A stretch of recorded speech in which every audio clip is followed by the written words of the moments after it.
എല്ലാവർക്കും സന്തോഷ വാർത്തയുണ്ട്. മാഡത്തിന്റെ ഡെലിവറി കഴിഞ്ഞിരിക്കുന്നു. പക്ഷെ മാഡത്തെ ഇപ്പൊ കാണാൻ 6 മാസം പ്രഗ്നന്റ് ആയ പോലെ ഉണ്ടല്ലോ. ഹേ ഗായ്സ്, അതെന്താന്ന് വേഗം റിപ്പോർട്ട് ചെയ്യൂ. ക്യു മാഡം പ്രഗ്നന്റ് ആയിരുന്ന സമയത്ത് അബ്ഡോമിനിലെ പ്രഷർ കാരണം ഞങ്ങളെ ചേർത്ത് നിർത്തിയിരുന്ന ഈ ലീനിയ ആൽബം സ്ട്രെച്ച് ആയി ഞങ്ങളെ വേർപിരിപ്പിച്ചു ബ്രെയിനാട്ടാ.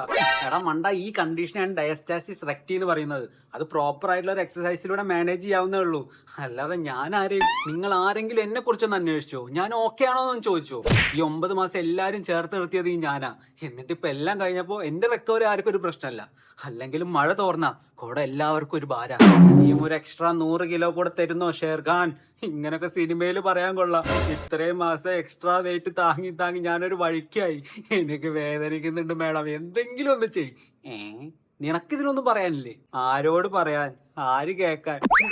ബ്രസ്റ്റ് ഫീഡിങ് കാരണം മാമിന് ഇപ്പൊ ഇച്ചിരി അധികം ക്രേവിങ്സ് ഒക്കെ കൂടിയിട്ടുണ്ട്. ചുരുക്കി പറഞ്ഞാൽ അത് നമുക്കൊരു അനുഗ്രഹമാണ്. മിനിറ്റുകൾ വെച്ചല്ലേ നമ്മൾ മൾട്ടിപ്ലൈ ആയിക്കൊണ്ടിരിക്കുന്നേ. ഇങ്ങനെ പോയാൽ അധികം വൈകാതെ മാം ഒരു ഡുണ്ടുമോളാവും. ഹാർട്ടേട്ടാ, മൈൻഡ് എന്തിനാ കിടന്ന് അറിയുന്നേ? ഡെലിവറിക്ക് ശേഷം മാമിന്റെ മൈൻഡ് അത്ര ശരിയല്ല. ഡിപ്രഷൻ, മൂഡ് സ്വിങ്സ്, ഉറക്കമില്ലായ്മ, ആകെ കൂടെ പ്രശ്നമാണ്. പാവം. മതി, എന്തൊക്കെ ഞാൻ കേൾക്കണേ. ഈ സമയത്ത് മാഡത്തിന്റെ ബോഡിക്ക് ഒരു പെർഫെക്റ്റ് പ്ലാനിങ് അത്യാവശ്യമാണ്. അതിന് ഏറ്റവും ബെസ്റ്റ് ഫിറ്റ് വിത്ത് ATP ആണ്. അവർക്കാകുമ്പോൾ 50 കൂടുതൽ രാജ്യത്ത് 50,000-ലധികം ട്രസ്റ്റഡ് ക്ലയൻസ് ഉണ്ട്.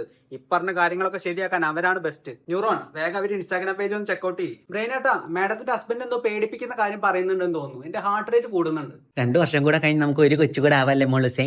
നിനക്ക് പ്രാന്താടാ പന്നി. ന്യൂറോൺസെ ജീവൻ വേണമെങ്കിൽ വിട്ടോടാ.